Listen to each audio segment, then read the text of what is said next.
तो साथियों नमस्कार एवं जोहार। मैं हूं उमेश कुमार और स्वागत करता हूं आप सभी का अपने इस YouTube चैनल U++ एकेडमी में। तो आज मैं बताने जा रहा हूं केमिस्ट्री के कुछ बेसिक चीज़ें जो सभी को जानना ज़रूरी है। अगर ये छोटी छोटी चीज़ें जो मैं आज बताने जा रहा हूं आप जान लेते हैं तो केमिस्ट्री समझना आपके लिए बेहद ही आसान हो जाएगा। तो चलिए शुरू करते हैं।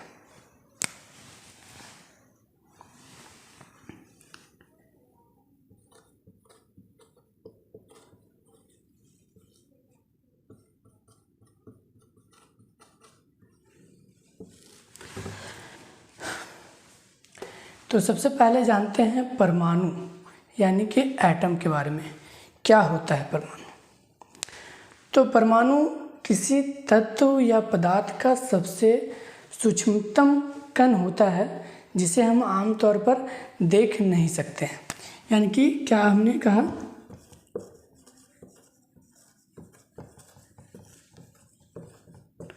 सूक्ष्मतम कण यानी कि छोटा से छोटा कण होता है। किसी भी तत्व या पदार्थ का सबसे सूक्ष्मतम कण यानी कि छोटा से छोटा कण होता है परमाणु। परमाणु के बारे में सबसे पहले हमारे प्राचीन भारत के एक महान ऋषि जिनका नाम था महर्षि कणाद। क्या?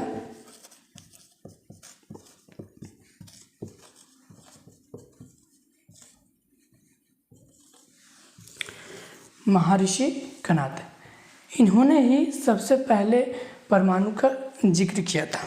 इन्होंने परमाणु के बारे में क्या कहा था? इन्होंने कहा कि आप किसी एक पदार्थ को ले लीजिए, किसी भी एक पदार्थ को ले लीजिए और उसका टुकड़ा करना स्टार्ट कीजिए। उसका टुकड़ा कीजिए और टुकड़ा कीजिए और टुकड़ा कीजिए। उसका टुकड़ा करते जाइए करते जाइए। एक समय टुकड़ा करते करते एक समय ऐसा आएगा जब उसका और टुकड़ा नहीं होगा। तो जो आपके पास जो अंतिम कण बचेगा, जो छोटा से छोटा कण बचेगा, वही होगा परमाणु। यानी कि जो अंतिम कण जिसका और टुकड़ा नहीं हो सकता, वही छोटा कण आपका परमाणु होगा।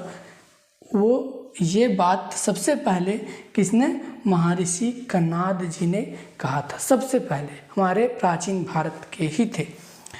और इसी बात को सन 1818 ईस्वी में जॉन डाल्टन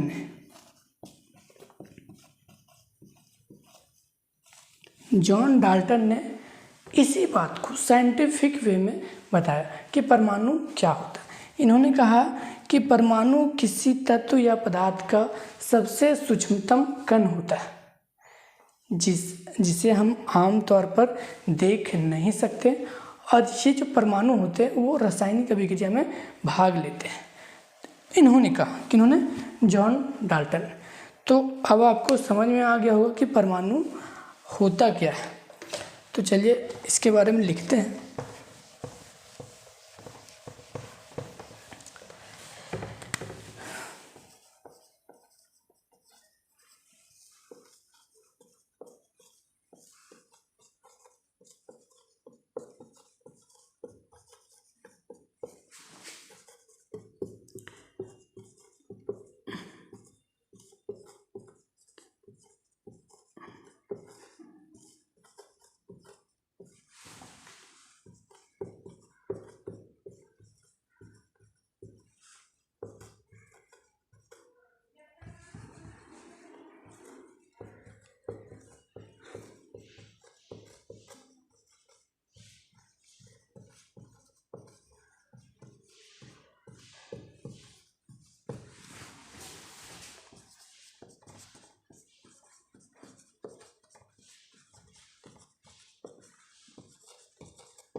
अब अगर आपसे कोई पूछे कि परमाणु क्या होता है तो उसे आप सिंपल सा भाषा में जवाब दीजिएगा कि परमाणु किसी तत्व या पदार्थ का सबसे सूक्ष्मतम कण, सूक्ष्मतम कण का मतलब सबसे छोटा से छोटा कण जो रासायनिक अभिक्रिया में भाग लेता है या अविभाज्य होता है।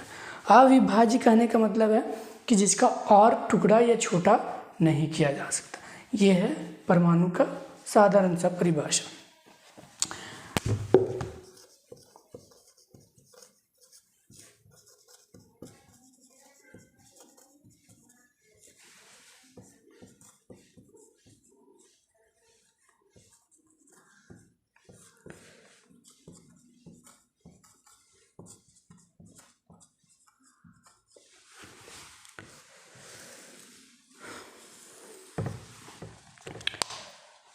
परमाणु का आकार के बारे में अगर बात करें कि परमाणु, अगर मैथमेटिकल देखें कि परमाणु का साइज क्या होता है, तो परमाणु का आकार यानी कि उसका त्रिज्या 1 नैनोमीटर के बराबर होता है। 1 नैनोमीटर का मतलब होता है 10⁻⁹ मीटर। कहने का मतलब है कि आप 1 मीटर को 1 पर 9 जीरो,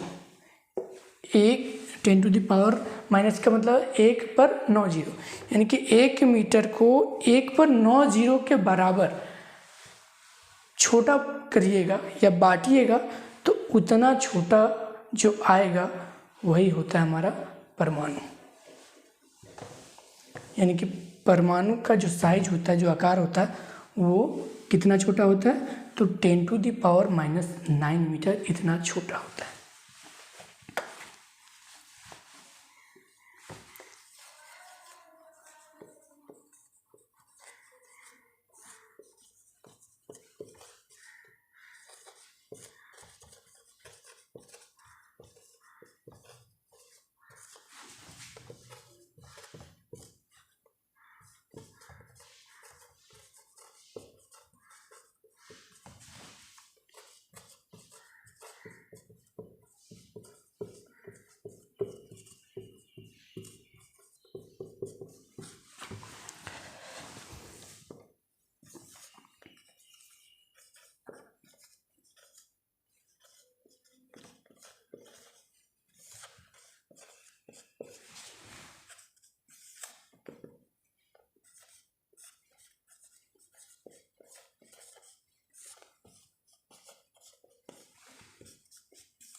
अब देखिए आगे क्या है कि परमाणु के 3 अपरमाणु कण, जिन्हें हम लोग सब एटॉमिक पार्टिकल भी कह सकते हैं, होता है। ठीक, परमाणु के कितने सब एटॉमिक पार्टिकल होते हैं, तो 3। अब कौन कौन से, तो पहला है इलेक्ट्रॉन, दूसरा प्रोटॉन और तीसरा न्यूट्रॉन। इलेक्ट्रॉन को ई से दर्शाया जाता है और इस पर कैसा चार्ज होता है, माइनस, इसीलिए इसका साइन हो गया ई माइनस। प्रोटॉन को पी से दर्शाया जाता है और इस पर कैसा चार्ज होता है, तो प्लस का चार्ज होता है, इसलिए इसका टोटल साइन हो गया पी प्लस। न्यूट्रॉन को कैपिटल एन से दर्शाया जाता है और इस पर किसी प्रकार का कोई चार्ज नहीं होता है, ये न्यूट्रल होता है यानी कि उदासीन होता है। अब अगर आपसे कोई पूछे कि एक परमाणु में कितने सब एटॉमिक पार्टिकल होते हैं, तो देयर आर 3। कौन कौन से, तो इलेक्ट्रॉन, प्रोटॉन और न्यूट्रॉन। ठीक है,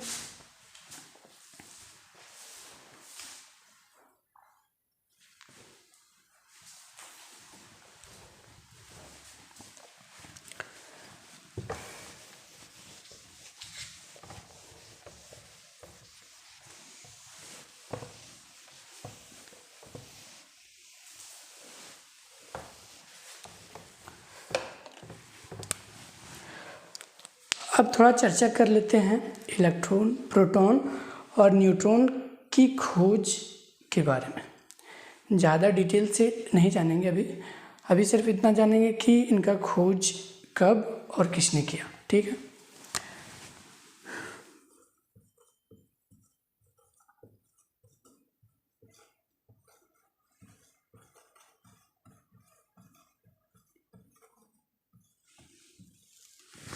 देखिए इलेक्ट्रॉन की खोज।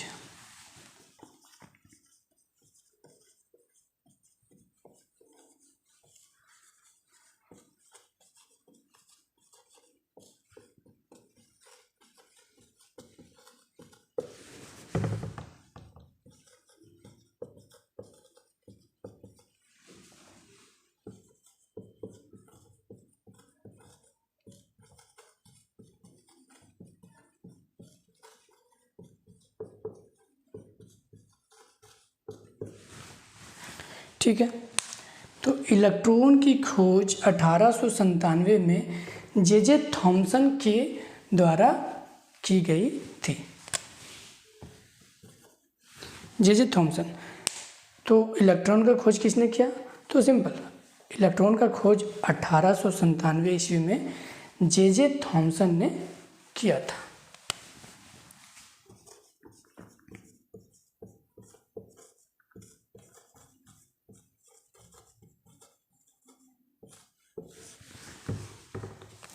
अब है प्रोटॉन की खोज।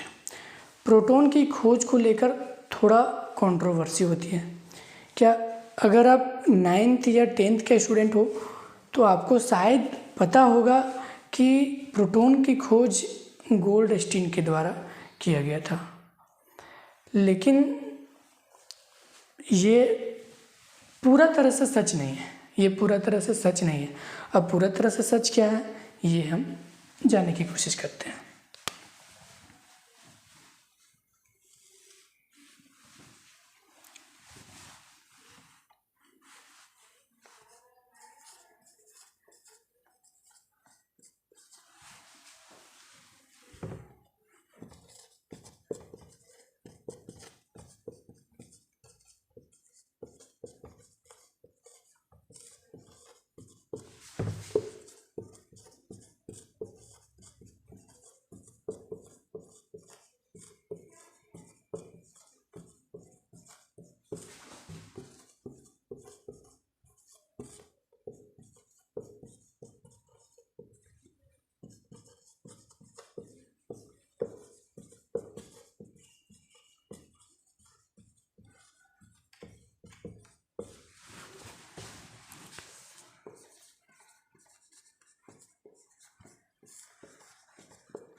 देखिए क्या है कि 1886 ईस्वी में ई गोल्डस्टीन ने इसे H+ के रूप में देखा। बात को समझने की कोशिश की। क्या है कि 1886 ईस्वी में जब ई गोल्डस्टीन अपना एक्सपेरिमेंट यानी कि प्रयोग कर रहे थे तो उन्होंने प्रोटॉन को H+ के रूप में देखा, सिर्फ देखा, और उसे प्रोटॉन उस समय नाम नहीं दिया। उन्होंने ये क्लियर नहीं किया कि ये प्रोटॉन ही है। लेकिन परंतु क्या हुआ कि 1917 के बीच अर्नेस्ट रदरफोर्ड, जब 1917 से 1920 के बीच अर्नेस्ट रदरफोर्ड अपना एक्सपेरिमेंट कर रहे थे। कौन सा एक्सपेरिमेंट कर रहे थे? तो अल्फा स्कैटरिंग एक्सपेरिमेंट कर रहे थे। तो उस एक्सपेरिमेंट के दौरान, उस प्रयोग के दौरान उन्होंने क्या किया कि इसे यानी कि प्रोटॉन को धन आवेशित कण के रूप में देखा। ठीक है, और उसे प्रोटॉन नाम दिया। यानी कि उन्होंने जो है सो धनावेशित कण के रूप में देखा, यानी कि ये बताया कि इस पे प्लस चार्ज होता है, और साथ में ये भी कहा, ये भी नाम दिया कि ये प्रोटॉन है, यही प्रोटॉन है, ठीक है, ये भी नाम दिया। तो इसलिए जो है सो प्रोटॉन की खोजकर्ता के रूप में रदरफोर्ड को देखा जाता है। यानी कि सिंपली अगर कहा जाए तो रदरफोर्ड को ही प्रोटॉन की खोजकर्ता ज़्यादातर कह सकते हैं।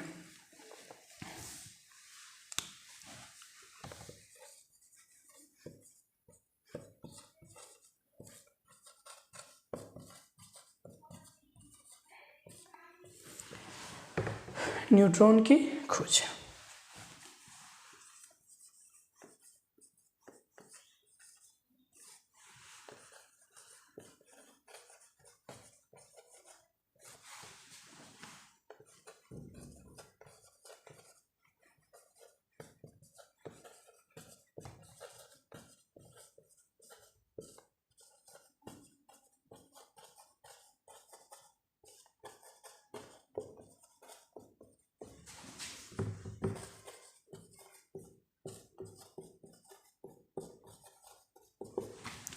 ठीक है, तो न्यूट्रॉन की जो खोज है वो 1932 ईस्वी में जेम्स चैडविक के द्वारा किया गया था। क्या? न्यूट्रॉन की खोज 1932 ईस्वी में जेम्स चैडविक के द्वारा किया गया था। बस सिंपल एज दैट।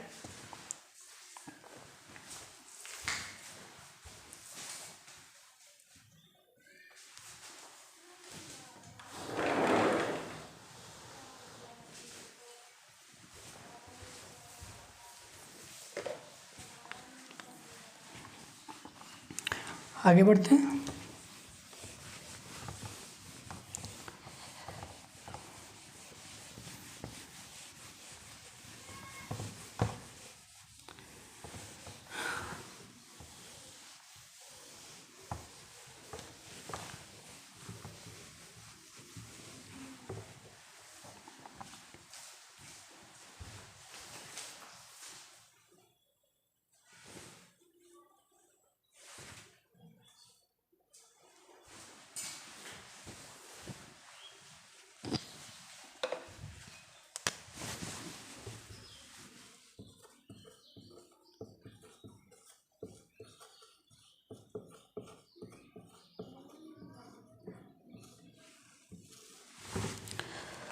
अब थोड़ा सा परमाणु के संरचना के बारे में जान लेते हैं।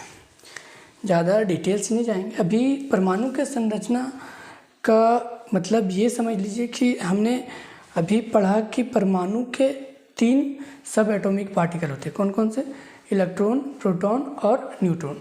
तो हम सिर्फ ये जानने की कोशिश करेंगे कि एक परमाणु में इलेक्ट्रॉन, प्रोटॉन और न्यूट्रॉन कहाँ एग्जिस्ट करते हैं। सिंपल।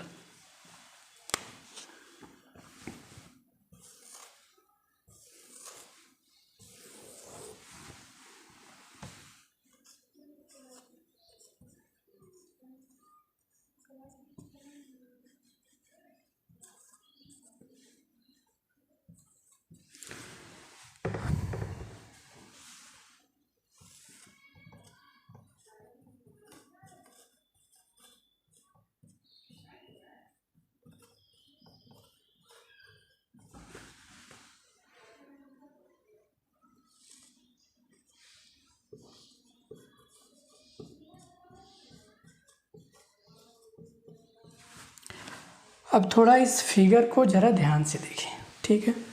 क्या है ये जो दिख रहा है, ये परमाणु का केंद्र है, यानी कि परमाणु के बीचों बीच का भाग जहाँ पर प्रोटॉन और न्यूट्रॉन उपस्थित होते हैं। इस पूरे भाग को क्या कहते हैं? नाभिक।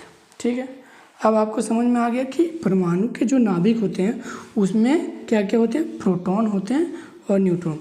तो आपसे अगर कोई पूछे कि नाभिक यानी कि परमाणु के नाभिक में क्या क्या होते हैं, कौन कौन से सब एटॉमिक पार्टिकल्स होते हैं, तो सिंपल है कि प्रोटॉन और न्यूट्रॉन। तो ये रहा प्रोटॉन। प्रोटॉन पे कैसा चार्ज होता है? प्लस का चार्ज। न्यूट्रॉन पे कैसा चार्ज होता है? तो कोई चार्ज नहीं होते। अब इसके ये तो हो गया आपका नाभिक, ठीक है, समझ में आ गया। अब ये देखिए, ये नाभिक का बाहर का भाग, ये नाभिक का बाहर। तो इलेक्ट्रॉन क्या करते हैं, इलेक्ट्रॉन नाभिक के बाहर चारों ओर एक निश्चित वृत्तीय मार्ग में गति करते रहते हैं, चक्कर लगाते रहते हैं। क्या करते हैं, नाभिक के बाहर चारों ओर इलेक्ट्रॉन किसी निश्चित वृत्तीय मार्ग में चक्कर लगाते रहते हैं, यानी कि गति करते रहते हैं। और इसी निश्चित वृत्तीय मार्ग को क्या कहते हैं हम लोग, कक्षा कहते हैं, यानी कि सेल कहते हैं। तो समझ में आ गया कि परमाणु के नाभिक में प्रोटॉन और इलेक्ट्रॉन उपस्थित होते हैं, और इलेक्ट्रॉन क्या करते हैं, नाभिक के बाहर चारों ओर चक्कर लगाते रहते हैं एक निश्चित वृत्तीय मार्ग में। ठीक है,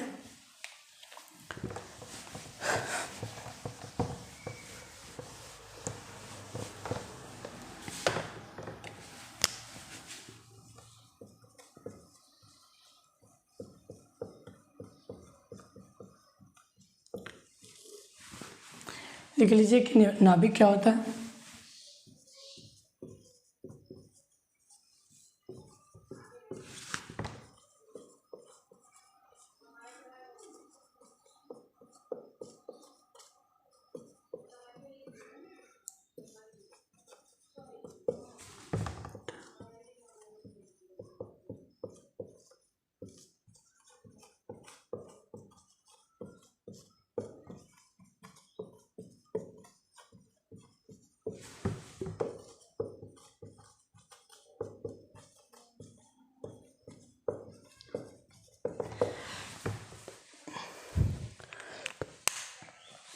तो क्या कहता है कि परमाणु के केंद्र जहाँ प्रोटॉन तथा न्यूट्रॉन उपस्थित होते हैं उसे नाभिक कहते हैं। बहुत ही सिंपल सी बात है। तो नाभिक के बारे में समझ में आ गई होगी।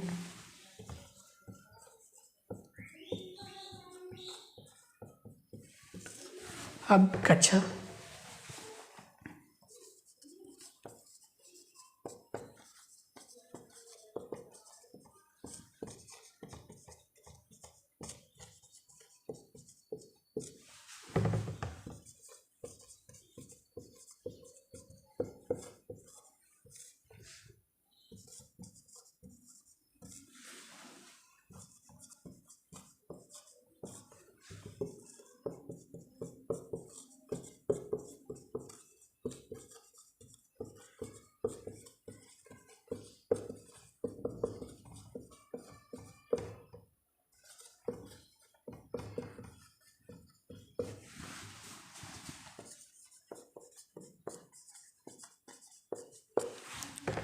ठीक है, क्या कहता है कि नाभिक के बाहर चारों ओर इलेक्ट्रॉन जिन वृत्तीय मार्ग में गति करते रहते हैं उसे कक्षा कहा जाता है।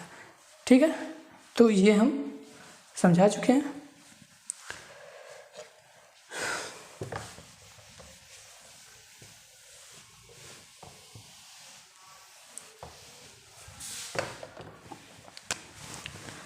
अब आगे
तो इसे थोड़ा ध्यान से देखिए।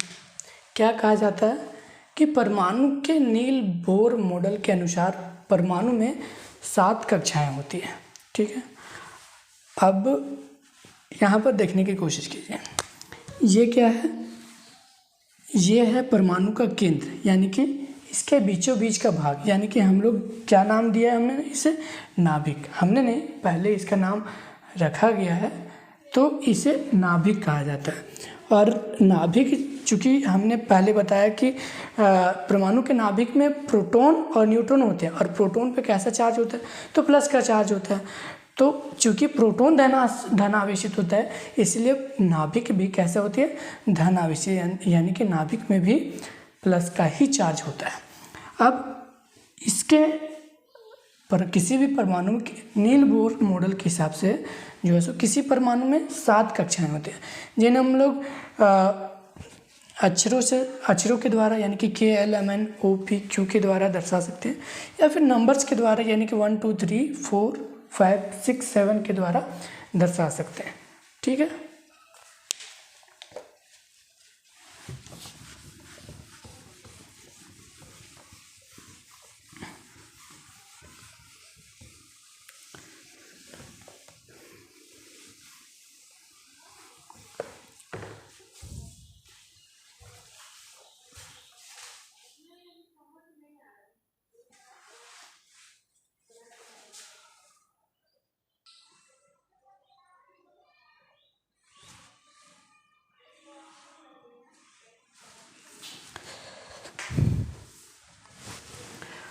अब देखिए, अब इसके आगे जो मैं बताने जा रहा हूँ, उसे बताने से पहले आपको कुछ चीज़ें पहले से ही आनी चाहिए। जैसे आपने पीरियोडिक टेबल का नाम तो पहले सुना ही होगा, तो आपको पीरियोडिक टेबल में कम से कम 1 से लेकर 20 तक के सभी तत्वों के परमाणु संख्या, तत्वों के नाम, उनके संकेत और परमाणु द्रव्यमान याद होने चाहिए, कम से कम 1 से 20 तक। और उसके बाद भी कुछ कुछ हैं जो कि ज़रूरी हैं और ज़्यादातर यूज में आते हैं, प्रयोग किए जाते हैं। तो अगर आपको याद है तो बहुत अच्छी बात है, और नहीं याद है तो कृपया याद कर लीजिएगा। तो मैं उन सब का जिनका बहुत ज़्यादा प्रयोग होता है, जिनका अक्सर यूज किया जाता है, जैसे कि अगर आप 9th 10th 11th 12th में पढ़ते हैं तो उनका बहुत ज़्यादा यूज होता है। तो उन सब का मैं चार्ट बना देता हूँ, लिख देता हूँ, और उनको आप नोट कर लीजिएगा और याद भी कर लीजिएगा। ठीक है,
तो ये अभी 1 से 10 तक के सभी तत्वों का परमाणु संख्या, नाम, संकेत और परमाणु द्रव्यमान है।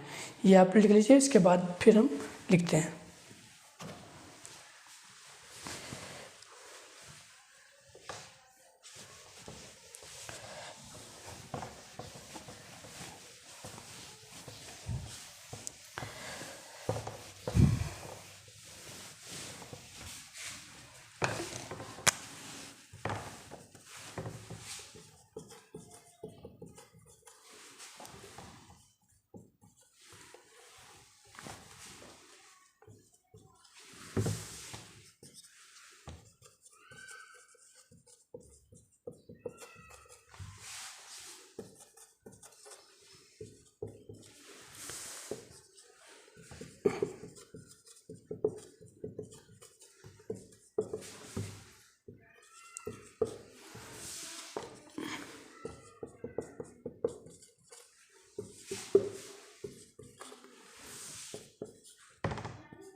ठीक है, तो ये है 11 से 20 तक के सभी तत्वों के परमाणु संख्या, नाम, संकेत और परमाणु द्रव्यमान।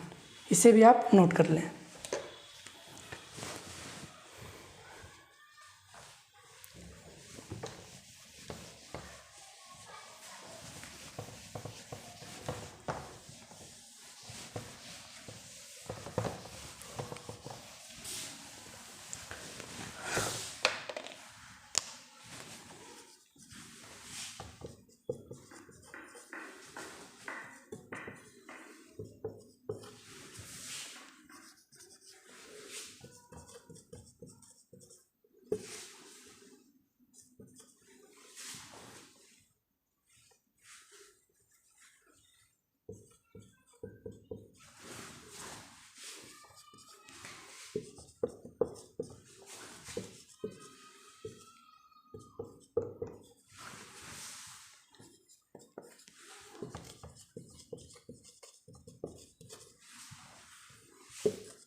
तो देख लीजिए और इसे नोट कर लीजिए। तो हमने क्या किया, 1 से 20 तक लगातार सभी तत्वों का मैंने परमाणु संख्या, तत्वों का नाम, संकेत और परमाणु द्रव्यमान लिखा। 20 के बाद उन्हीं का मैंने जिक्र किया है जो कि बार बार, जैसे कि आप 9th में, 10th में, 11th में, 12th में पढ़ते होंगे, तो इनका बार बार प्रयोग होता है, यूज किया जाता है। तो जितना मैंने आज यहाँ पे लिखाया है, तो अगर आप इतना याद कर लेते तो आपका काम आसान हो जाएगा। अगर आप चाहे तो पूरा पीरियोडिक टेबल भी याद कर सकते हैं, नो इश्यू, लेकिन कम से कम जितना मैंने आज लिखाया है उतना तो आपको ज़रूर याद करना चाहिए, क्योंकि इतना याद रहेगा तो आपको और आपके लिए, खासकर आपके लिए जो केमिस्ट्री है, समझना बेहद आसान हो जाएगा। और ये सब चीज़ें जानना ज़रूरी है, ठीक है। तो इसे आप नोट कर लें।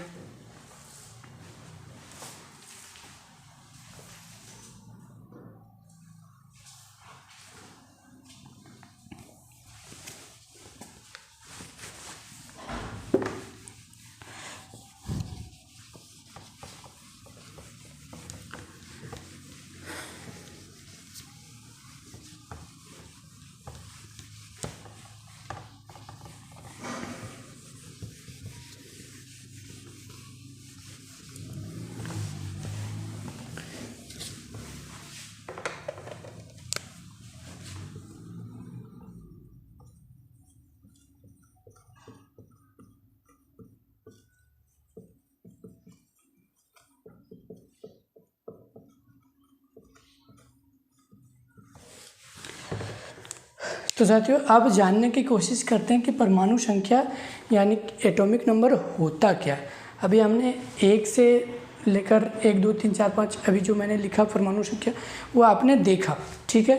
लेकिन अब जानेंगे कि परमाणु संख्या आखिरकार होता कैसे, इसको कैसे एक्सप्लेन करेंगे, कहाँ से पता चलता है हमें ये परमाणु संख्या, ठीक है।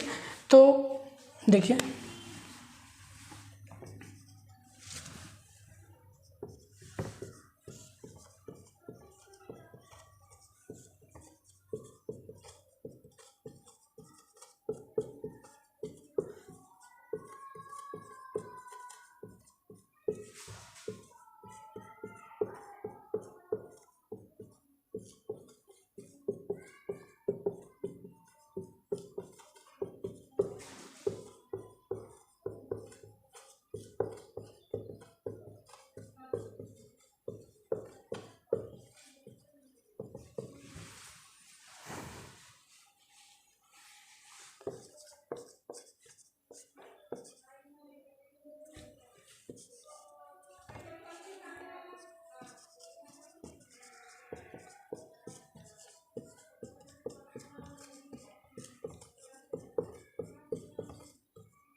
ध्यान से समझिएगा, क्या कहता है कि किसी परमाणु के नाभिक में उपस्थित प्रोटॉनों की संख्या को परमाणु संख्या कहा जाता है। इसे Z के द्वारा दर्शाया जाता है। ध्यान से समझिएगा, हमने इससे पहले जब परमाणु की संरचना बता रहे थे तो वहाँ हमने जिक्र किया कि परमाणु के नाभिक में 2 सब एटॉमिक पार्टिकल कौन कौन से, तो प्रोटॉन और न्यूट्रॉन उपस्थित होते हैं।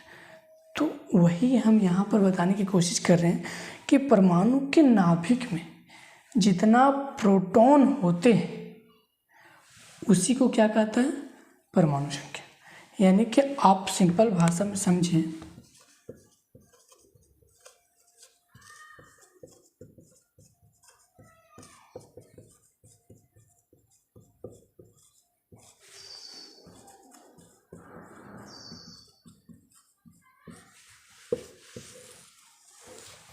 अगर आप सिंपल भाषा में समझें तो क्या कहता है कि परमाणु संख्या बराबर प्रोटॉन की संख्या।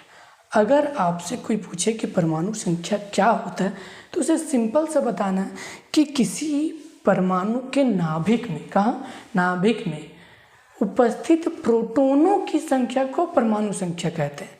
मतलब परमाणु के नाभिक में जितना प्रोटॉन होगा उसकी संख्या को ही प्रोटॉन संख्या। अगर इतना याद नहीं रहता तो आप सिंपल कह सकते हैं कि प्रोटोनों की संख्या को ही परमाणु संख्या कहते हैं।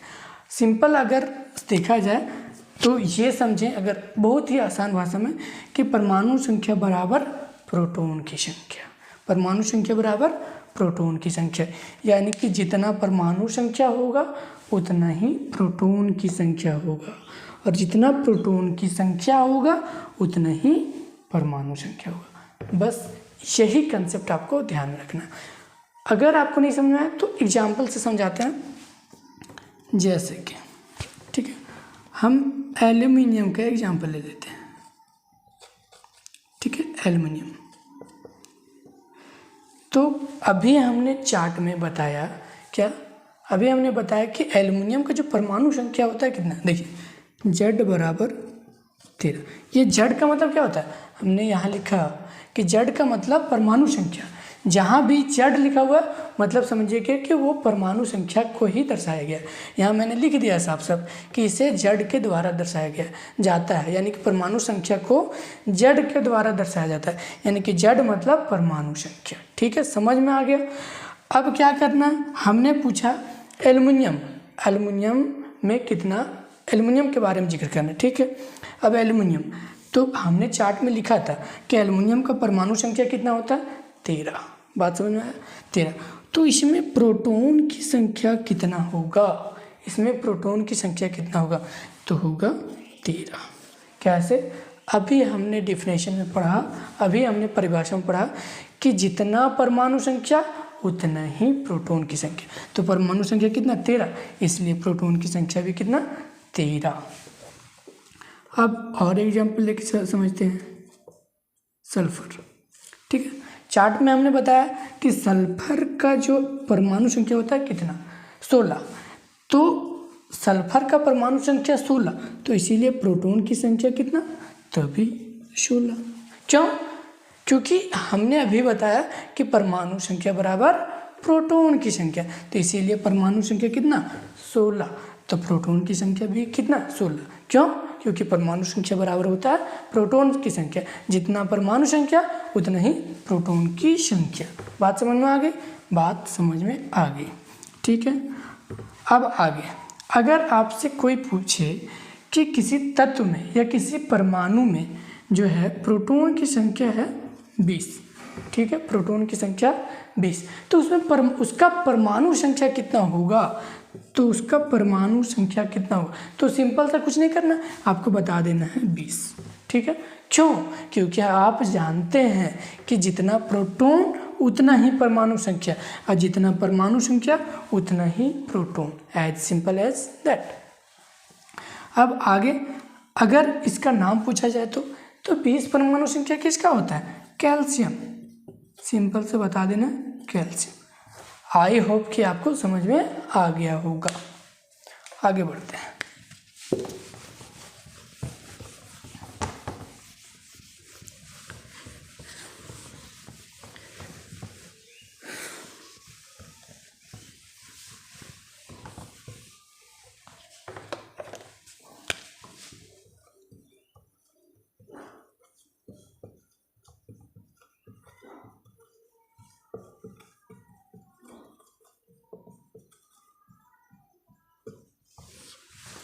अब है परमाणु द्रव्यमान यानी कि एटॉमिक मास। ठीक है,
ठीक है, तो क्या क्या यहाँ पर बताया जा रहा है कि किसी परमाणु के नाभिक में, क्या नाभिक में उपस्थित प्रोटॉनों तथा न्यूट्रॉनों की संख्याओं के योग को परमाणु द्रव्यमान कहते हैं और इसे एक के द्वारा दर्शाया जाता है। बात को समझने की कोशिश कीजिए। क्या है कि हमने परमाणु के संरचना के दौरान बताया कि परमाणु के नाभिक में दो सब एटॉमिक पार्टिकल कौन कौन से, प्रोटॉन और न्यूट्रॉन उपस्थित होते हैं। तो मैं यहाँ बताने की कोशिश कर रहा हूँ कि परमाणु के नाभिक में जो प्रोटॉन होते हैं और जो न्यूट्रॉन होते हैं, तो जितना प्रोटॉन होते हैं और जितना न्यूट्रॉन होते हैं, दोनों को अगर जोड़ दीजिएगा तो जो रिजल्ट आएगा तो वही होगा आपका क्या, एटॉमिक मास। तो सिंपल अगर देखा जाए तो परमाणु द्रव्यमान बराबर क्या होता है, P+N, यानी कि ये हो गया आपका परमाणु द्रव्यमान, क्योंकि परमाणु द्रव्यमान को ऐसे दिखाया जाता है। ठीक है, अब जितना प्रोटॉन और जितना न्यूट्रॉन, तो दोनों को जो जोड़कर जो रिजल्ट आएगा दैट इज कॉल्ड क्या, एटॉमिक मास, यानी कि परमाणु द्रव्यमान। समझ में आ गया? एग्जाम्पल से समझाते हैं। ठीक है,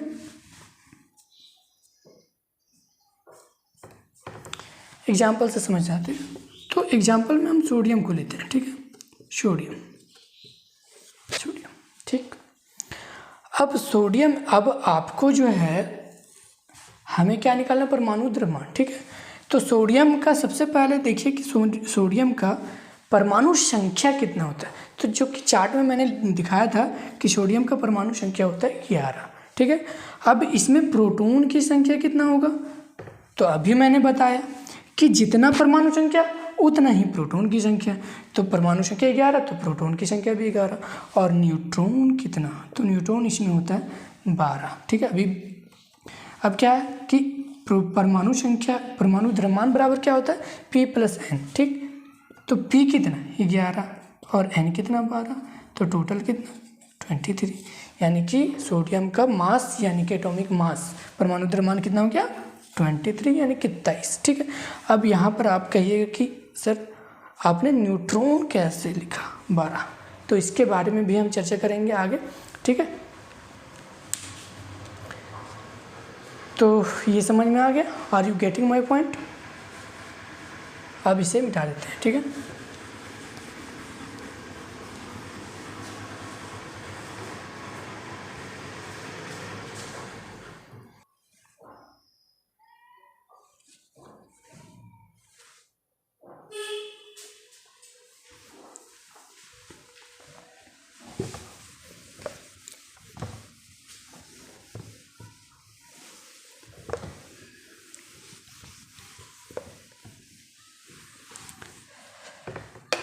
अब चलिए आगे बढ़ते हैं।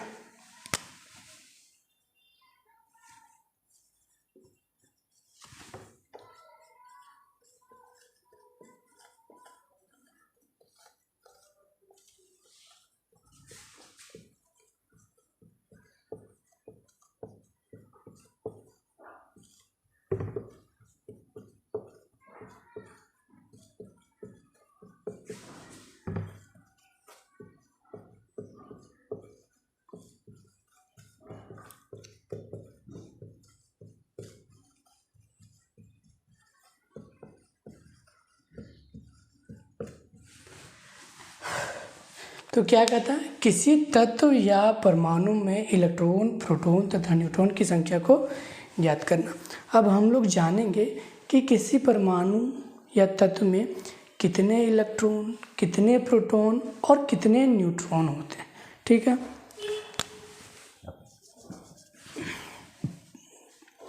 अब ये जानने से पहले एक नोट पॉइंट में आप एक कुछ लिख लीजिएगा। क्या लिखना है कि सामान्य स्थिति में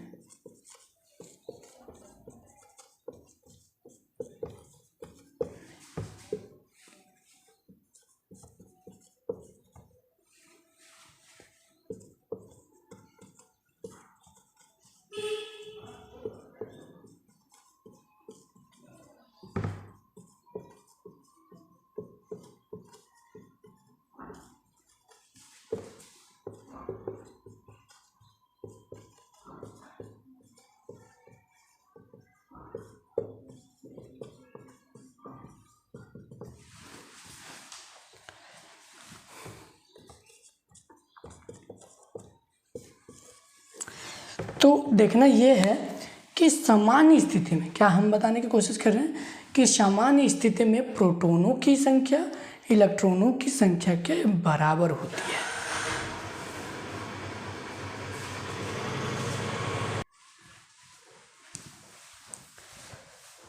क्या बताने की कोशिश कर रहे हैं कि सामान्य स्थिति में प्रोटॉनों की संख्या इलेक्ट्रॉनों की संख्या के बराबर होती है। इसका कहने का मतलब ये है कि प्रोटॉनों की संख्या इलेक्ट्रॉनों की संख्या के बराबर होती है। मतलब जितना प्रोटॉन होगा उतना ही इलेक्ट्रॉन होगा। कब? जब कोई तत्व या एटम यानी कि परमाणु सामान्य स्थिति में होगा। बात समझने की कोशिश कीजिए। क्या है कि सामान्य स्थिति में प्रोटॉनों की संख्या इलेक्ट्रॉनों की संख्या के बराबर होती है। यानी कि जब भी परमाणु सामान्य स्थिति में होगा तो जितना प्रोटॉन होगा उतना ही इलेक्ट्रॉन होगा।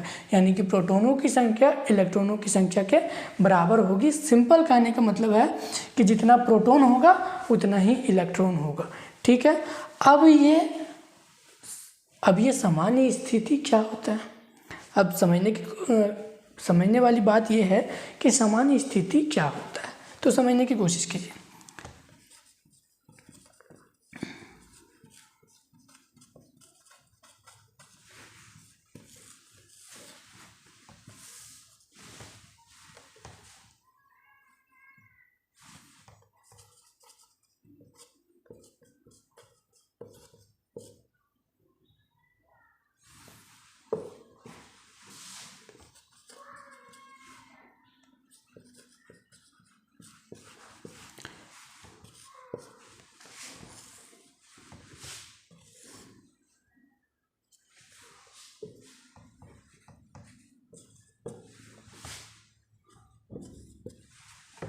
थोड़ा समझने की कोशिश कीजिए। ये परमाणु यानी कि एटम है, ठीक। अब ये दो काम करता है। क्या करता है? या तो ये इलेक्ट्रॉन को ग्रहण करता है यानी कि गेन करता है, या तो ये इलेक्ट्रॉन का त्याग करता है यानी कि लॉस करता है। समझने की कोशिश की। एक परमाणु या तो इलेक्ट्रॉन का ग्रहण करता है यानी कि गेन करता है, या तो इलेक्ट्रॉन का त्याग करता है यानी कि लॉस करता है। बात समझ में आई कि कोई परमाणु दो काम करता है, या तो इलेक्ट्रॉन का गेन करता है या तो इलेक्ट्रॉन का लॉस करता है। तो जब ये ग्रहण करता है यानी कि गेन करता है तो ये धन आयन बनाता है। ये धन आयन बनाता है यानी कि इसके ऊपर प्लस का चार्ज आ जाता है, ठीक है। और सॉरी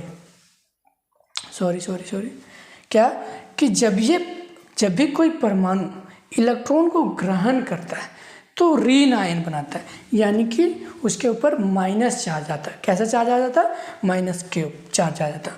और जब भी कोई परमाणु इलेक्ट्रॉन को त्याग करता है तो धन आयन बनाता है। क्या बनाता है? धन आयन। और उसके ऊपर कैसा चार्ज आ जाता है? Plus charge. तो समझ में आ गया कि कोई परमाणु जब इलेक्ट्रॉन को ग्रहण करता है तो क्या बनाता है? ऋण आयन। और उसके ऊपर कैसा चार्ज आ जाता है? माइनस का, ठीक है। और जब भी कोई परमाणु इलेक्ट्रॉन को त्याग करता है तो क्या होता है? धन आयन बनाता है। और धन आयन बनाने के कारण क्या होता है? उसके ऊपर कैसा चार्ज आ जाता है? प्लस का चार्ज, ठीक है। तो लेकिन अब ये कोई परमाणु जब ये दोनों नहीं करेगा, ना तो ये लॉस करेगा और ना ही ये ग्रहण करेगा, दोनों में से कुछ नहीं करेगा, तो क्या होगा?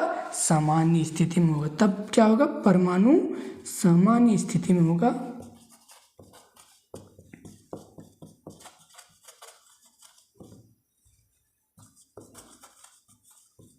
यानी कि नॉर्मल स्टेट में होगा। बात को समझने की कोशिश की। एक परमाणु या तो इलेक्ट्रॉन को गेन करता है या तो इलेक्ट्रॉन को लॉस करता है, ठीक है। जब गेन करता है तो क्या बनाता है? ऋण आयन यानी कि माइनस का चार्ज। और जब ये लॉस करता है तो क्या बनाता है? धन आयन यानी कि प्लस का चार्ज। और दोनों में से कुछ भी नहीं करता, तब ये क्या होता है? सामान्य स्थिति यानी कि नॉर्मल स्टेट में। समझ में आ गया? तो अब आगे बढ़ते हैं।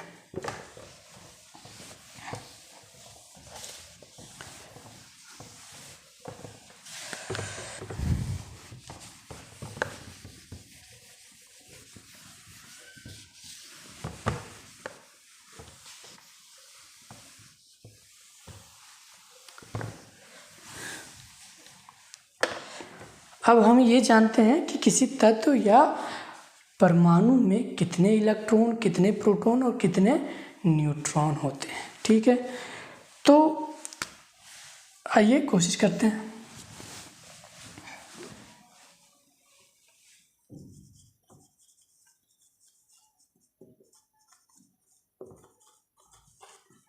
ठीक है, सबसे पहले हम मैग्नीशियम के एग्जांपल लेते हैं। ठीक है, मैग्नीशियम। अब किसी भी तत्व या परमाणु में कितने इलेक्ट्रॉन, कितने प्रोटॉन और कितने न्यूट्रॉन, ये जानने के लिए आपको उनका परमाणु संख्या और परमाणु द्रव्यमान पता होना चाहिए। ठीक है, और जो कि मैंने पहले सभी का जो इम्पोर्टेंट है उनका परमाणु संख्या, परमाणु द्रव्यमान वगैरह वगैरह सारा लिखवा दिया है। ठीक है, तो वो आप पढ़ लीजिएगा, याद कर लीजिएगा। ठीक है, तो फिलहाल मैग्नीशियम। तो मैग्नीशियम का जेड मतलब परमाणु संख्या मैंने पहले बताया। तो मैग्नीशियम का परमाणु संख्या कितना होता है, तो 12। ठीक है, और मैग्नीशियम का परमाणु द्रव्यमान कितना होता है, तो परमाणु द्रव्यमान को ए से दर्शाया जाता है। बात समझ में? मैग्नीशियम का परमाणु संख्या यानी कि जेड, परमाणु संख्या को जेड से दिखाया जाता है। तो परमाणु संख्या मैग्नीशियम का कितना होता है, 12। ठीक है, और परमाणु द्रव्यमान यानी कि ए से दिखाया जाता है जिसे, तो उसका होता है 24। ठीक है, अब इसमें प्रोटॉन की संख्या जानने की कोशिश करते हैं। ठीक, अब यहाँ पर देखिए। ठीक है, क्या है कि प्रोटॉन की संख्या पूछ रहा है, तो प्रोटॉन की संख्या कितनी होगी, तो सिंपल मैंने अभी बताया कि जितना परमाणु संख्या उतना ही प्रोटॉन की संख्या। तो इसका परमाणु संख्या कितना, 12, तो प्रोटॉन की संख्या क्या होगा, 12। हमने पहले बताया कि परमाणु संख्या क्या होता है, कि प्रोटॉनों की संख्या को ही परमाणु संख्या कहते हैं, यानी कि जितना परमाणु संख्या उतना ही प्रोटॉन संख्या। तो इसका परमाणु संख्या कितना, 12, इसलिए इसका प्रोटॉन की संख्या कितना, 12। अब इलेक्ट्रॉन की संख्या, तो हमने अभी बताया। देखिए, ये जो परमाणु है ये सामान्य स्थिति में, अब आगे थोड़ा और समझ में आ जाएगा कि सामान्य स्थिति और असामान्य स्थिति में क्या फर्क है। ठीक है, अभी समझिए कि ये सामान्य स्थिति में। ठीक है, सामान्य स्थिति में तो क्या होगा, इसमें इलेक्ट्रॉनों की संख्या कितना होगी, 12। अभी मैंने बताया कि जब भी परमाणु सामान्य स्थिति में होगा तो प्रोटॉनों की संख्या और इलेक्ट्रॉनों की संख्या बराबर होगी, यानी कि जितना प्रोटॉन होगा उतना ही इलेक्ट्रॉन होगा। अब जानने की कोशिश करते हैं न्यूट्रॉन। ठीक है, तो न्यूट्रॉन के लिए थोड़ा सा कैलकुलेशन करना पड़ेगा। हम जैसा कि हम लोग जानते हैं, पीछे पढ़ चुके हैं कि परमाणु द्रव्यमान बराबर कितना होता है, P+N। ठीक है, प्रोटॉन प्लस न्यूट्रॉन। तो हमें क्या निकलना, न्यूट्रॉन, तो N बराबर A-P। ठीक है, अब क्या है, A कितना है मेरे पास, 24, और P कितना है, 12।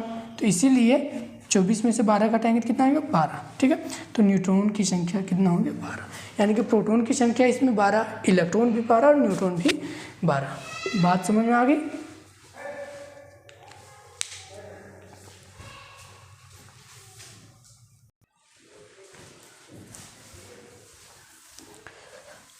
अब कुछ और एग्जाम्पल लेते हैं। ठीक है, जैसे कि पोटेशियम।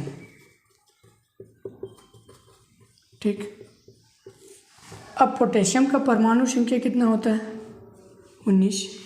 ठीक है, और इसका परमाणु द्रव्यमान कितना हो गया, 39। ठीक है, 39। अब हमें इसमें जानना है कि इसमें प्रोटॉन की संख्या कितना।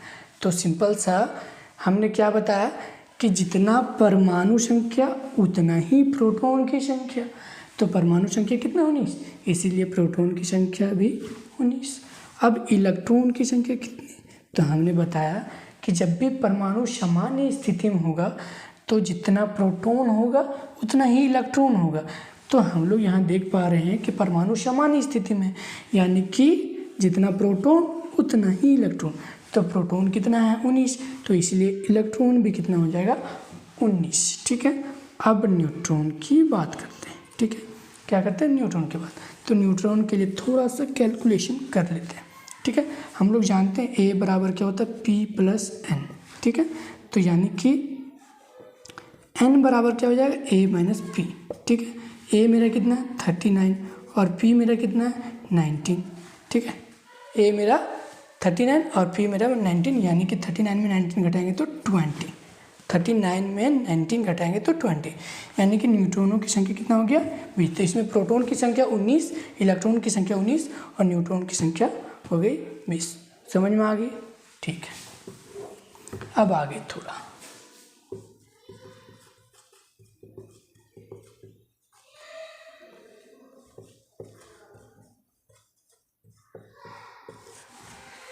अब इसमें हम लोग जानने की कोशिश करते हैं कि कितना प्रोटॉन, कितना इलेक्ट्रॉन और कितना न्यूट्रॉन।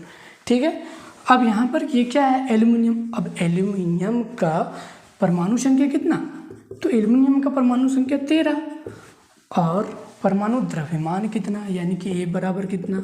ठीक है, तो ए बराबर 27, ए बराबर कितना 27। ठीक है, सिंपल से 27। अब हमें क्या करना है, प्रोटॉन की संख्या जानना है। तो हमने कई बार बताया जैसे कि जितना परमाणु संख्या उतना ही प्रोटॉन की संख्या। तो परमाणु संख्या कितना 13, तो प्रोटॉनों की संख्या कितना 13। अब इलेक्ट्रॉन की संख्या, अब इलेक्ट्रॉन की संख्या, तो इलेक्ट्रॉन की संख्या कितनी होगी, तो आप बोलिएगा 13, तो गलत, 13 नहीं होगा।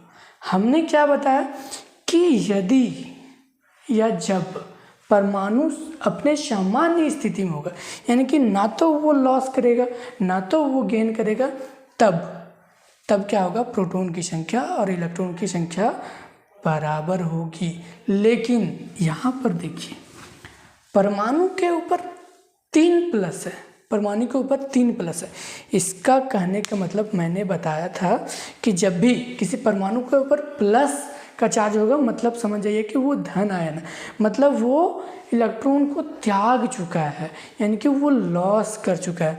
तो सोचिए, कंपैरिजन कीजिए कि जब ये समान स्थिति में होता, मतलब ये अगर नहीं था तो क्या होता, ये अगर नहीं था तो एल्युमिनियम क्या होगा, समान स्थिति में, और समान स्थिति में क्या होता, प्रोटॉन और इलेक्ट्रॉन के बराबर होता।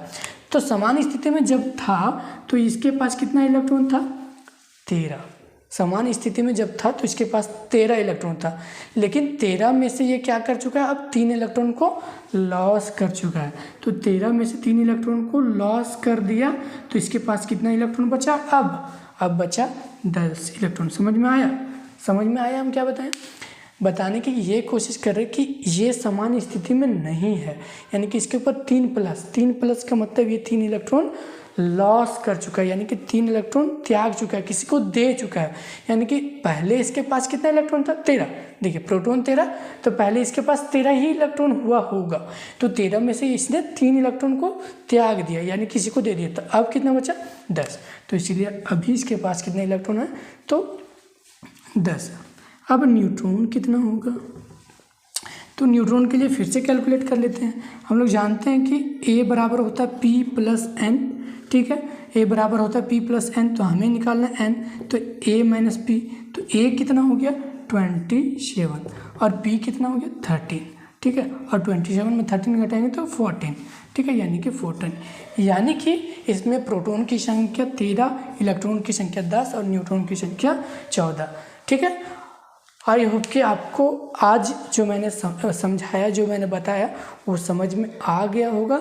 ठीक है, तो अभी के लिए बस इतना ही। हम अपने अगले वीडियो में और भी कई चीज़ें बताने वाले हैं जो आपके लिए, सभी के लिए ज़रूरी है। तो हम अपने अगले वीडियो में जो है वो बताएंगे कि किसी तत्व या परमाणु का संयोजकता कैसे निकाला जाता है, कैसे हम केमिकल फार्मूला बनाएंगे, कैसे हम रासायनिक सूत्र बनाते हैं, कैसे रासायनिक सूत्र लिखते हैं, उनका नामांकन कैसे करते। तो ये सभी चीज़ें हम अगले वीडियो में बताएंगे। तो आप मेरा अगला वीडियो देखना मत भूलिएगा। तो अभी के लिए फ़िलहाल इतना ही। तो तब तक के लिए बाय बाय, धन्यवाद।